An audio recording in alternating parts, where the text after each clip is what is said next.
Je reçois en entrevue Virginie Bernier qui est ici pour nous jaser d'une campagne nationale. Engagez-vous pour le communautaire. Donc, Virginie, bienvenue à Merci. l'émission Dernière Minute. Donc, il y a environ 2 semaines, il y a des manifestations qui ont eu lieu.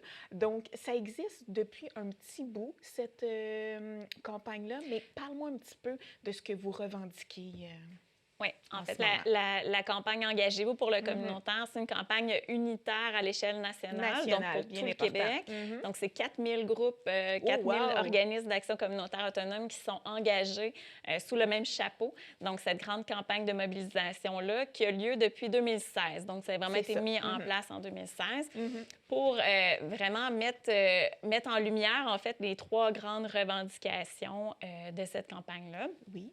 Donc, il y a la question du financement, donc le Mhm. financement à la mission. Donc, un rehaussement de 460 millions, c'est ce qui est demandé. Donc, 460 millions de plus annuellement pour l'ensemble des Pour 4000 l'ensemble. groupes Mhm. et aussi une indexation. Il faut prévoir, bien entendu, qu'à chaque année, il faut que ce montant-là soit Très indexé. d'accord, oui. Sinon, clairement, c'est une coupure finalement, là, c'est une régression. Donc, Mhm. ça, c'est une des revendications. Ensuite, il y a toute la reconnaissance de l'action communautaire autonome et le respect de l'autonomie des groupes d'action communautaire autonome. Donc, ça s'encadre beaucoup là, au niveau du plan d'action gouvernemental en action communautaire, donc qui est un peu un cadre de référence, hein, un guide pour que ce respect-là soit vraiment partout, en fait, à travers les ministères dans le gouvernement. Et la troisième revendication, c'est plus de justice sociale. Ce que nous, on revendique, c'est que les groupes communautaires, oui, qu'on soit, nous, comme organisation solide, puis qu'on Oui. puisse être ancrés dans nos communautés, mais ça prend une volonté vraiment politique de s'assurer qu'il y ait plus de justice sociale, qu'il y ait le respect des droits humains fondamentaux. Ce filet-là est important et ça prend aussi des réinvestissements importants en santé, en éducation, pour les services de garde notamment, qui viennent vraiment offrir une société plus juste. Puis là, en ce moment, vous êtes dans les manifestations. L'êtes-vous encore? Il y en a eu. Comment ça se passe à ce niveau-là et pourquoi que vous débarquez là en ce moment pour revendiquer à nouveau là, vos différentes demandes? En fait, c'était dans la semaine du 21 au 24 février. Mhm. Donc, c'était le moment qui avait été choisi, La le semaine. momentum, Voilà, le pour, moment clé. pour que tout le monde Oui. se mobilise. Mhm. Donc, vraiment un peu partout dans toutes les régions du Québec, il y a eu différentes actions de mobilisation. Donc, la façon dont ça fonctionne, c'est qu'on a on a un grand message collectif, mais dans chacune des régions, il y a des comités organisateurs qui vont venir définir, bien, chez nous, dans notre région, quelles sont les actions qu'on veut porter pour faire entendre ce message-là. Oui. Donc, en Montérégie, la CDC Roussillon, que je représente aujourd'hui, fait partie du comité organisateur. Donc, on a notamment fait une marche, un rassemblement devant les bureaux du ministre Lionel Carman à Longueuil.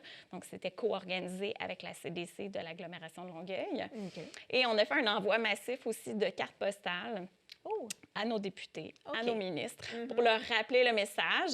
Donc, c'est une petite carte postale bien simple qui rappelait les trois grandes revendications. Et c'était un peu un drapeau, en fait, qu'on lève parce que ce qu'on estime, c'est que c'est le budget de la dernière chance. Donc, pourquoi on le fait là en février? C'est dans le cadre, en fait, du contexte pré-budgétaire. Donc, le gouvernement du Québec va déposer le 22 mars prochain son budget. On veut s'assurer que dans ce budget-là, il y ait des montants qui soient octroyés pour le milieu communautaire, puis qu'il y ait des engagements clairs du gouvernement en ce sens-là. Donc, c'est pour ça notre semaine d'il y a une couple de semaines. oui, là. exactement. Puis, est-ce que si on regarde depuis 2016, est-ce que le gouvernement, il y a eu des avancées dans vos projets? Est-ce que vous avez senti qu'est-ce qu'on vous a donné de plus, là, si on compare là, au cours des dernières années? Il y a eu certains investissements. Oui, il y Et en a donc, eu. le montant de 460 millions, il faut savoir qu'il est mis à jour. Donc, il y a le montant qui était fixé en 2016, qui est la collecte, en fait, de tous les regroupements nationaux. OK. Donc, ce montant-là, il est basé sur ça. Donc, ce n'est pas un chiffre en l'air. Il y a vraiment des montants planchers, donc le minimum dont on a besoin pour fonctionner puis pour pouvoir remplir nos missions, c'est ce montant-là. Il a été actualisé, il a été mis à jour parce que oui, il y a eu un certain nombre d'investissements. Parfois, c'est du financement ponctuel, parfois, c'est du financement à la mission. Mais en fait, c'est que c'est des fois dans certains secteurs d'activité. Donc, c'est pas partout dans tous les organismes communautaires. Oui, parce que les secteurs sont différents pour chacun. Exactement. Des fois, ce qu'on voit, c'est qu'il y a des situations d'urgence où il y a des réalités qui sont mises en lumière de façon plus pointue. Et là, il va y avoir un investissement plus spécifique dans ce secteur-là. Mais en rééquilibrant tout de même ces financements-là, puis en regardant aussi l'indexation qui est nécessaire, on revient quand même au chiffre de 460 millions, là, qui est la demande actuelle. Donc, ça a un impact, ça fonctionne.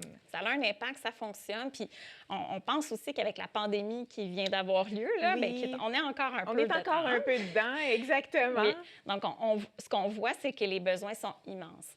Les besoins sont grands dans nos communautés. Voilà, c'était justement ma prochaine question. Oui. Est-ce que durant la pandémie, les revenus, ben, les montants octroyés ont été un peu plus élevés parce que j'imagine que ça a été plus difficile pour certains organismes? Oui. Bien, en fait, c'est vraiment pour ça qu'on revendique le financement à la mission. C'est qu'on a eu une étude qui est sortie là, il y a pas si longtemps, il y a une couple de semaines à peine, qui démontrait que plus de la moitié des fonds d'urgence, donc les fonds qui nous étaient destinés comme groupe communautaire en urgence de la situation COVID-19 pandémique, plus de la moitié de ces fonds-là sont encore dans les coffres de l'État. Donc ça veut dire que c'est pas atterri dans nos communautés, ça n'a pas permis aux organismes communautaires de les utiliser. Donc, le financement à la mission, ça permet, en fait, de regarder l'ensemble des besoins qu'il y a dans la communauté, peu importe, en fait, la situation politique, pandémique, sanitaire ou la réalité. Donc, ça donne l'autonomie au groupe communautaire de dire, bien, chez nous, c'est quoi la situation dans mon quartier, dans ma communauté? Quels sont les réels besoins, puis comment je peux y répondre? J'ai les moyens financiers, j'ai les ressources nécessaires pour pouvoir répondre à ces besoins-là. Donc, on n'est pas... Sinon, on est tributaire, on attend des fonds d'urgence, on espère des situations... Bien, exactement. Puis à ce niveau-là, au niveau du déblocage des sous pour vous permettre de vaquer à vos occupations, à votre mission, ça se passe comment pour ceux qui sont encore en attente là, de ces fameux sous-là? Là? On se débrouille comment dans cette situation-là? Bien, souvent, ce que ça donne, en fait, c'est qu'on laisse tomber. Souvent, il y a plusieurs groupes qui sont fatigués, sont épuisés. D'être dans l'attente, de devoir remplir de la paperasse, de devoir... Donc, il y a des fonds qui sont là parfois, qui sont disponibles. Les critères d'admissibilité sont variables. Il y a des organismes qui ne sont pas admissibles à pouvoir déposer une demande à ces fonds-là. Il y a aussi des budgets de fonctionnement normal, là, payer le loyer, les employés, tout ça. Des fois, c'est même pas inclus dans la possibilité de dépenser ces fonds-là.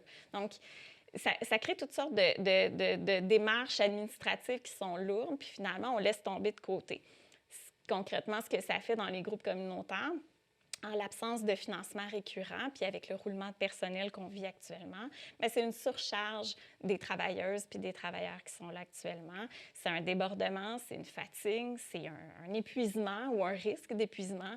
C'est un stress constant de devoir jongler avec ces fonds-là, puis de dire, bien, comment je peux faire pour à la fois rencontrer ma mission, répondre à ça, voir tous les enjeux, les problématiques qui sont de plus en plus complexes aussi.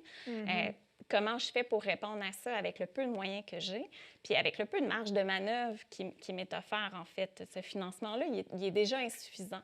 Donc, quand il arrive toutes sortes de situations, on n'a pas la marge de manœuvre, en fait, pour pouvoir jongler avec tout ça. Totalement, totalement. Puis, en terminant, Virginie, est-ce qu'on attend en février prochain pour une autre campagne nationale de sensibilisation ou au courant de l'année, il risque d'y avoir d'autres impacts, d'autres sorties pour revendiquer un peu, oui? On va espérer que ça ne soit pas nécessaire. On va espérer, et le premier ministre Legault a évoqué que dans le prochain budget, il y aurait une place pour le milieu communautaire. Donc, on souhaite ardemment que ce soit le cas.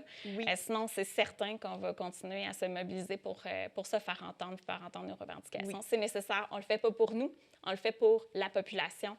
On le fait pour les plus vulnérables dans nos communautés. Donc, on a besoin de cet appui-là, de cet engagement-là du gouvernement. Totalement. Et je suis certaine que le ministre aussi a remarqué que les organismes ont été très présents dans leur communauté pour soutenir la population population. Donc, je crois que ça, c'est un gros plus pour tous les organismes communautaires. Donc, Virginie, merci de ton passage, puis je vous souhaite bonne chance. On se tient au courant pour la suite des choses. Merci beaucoup.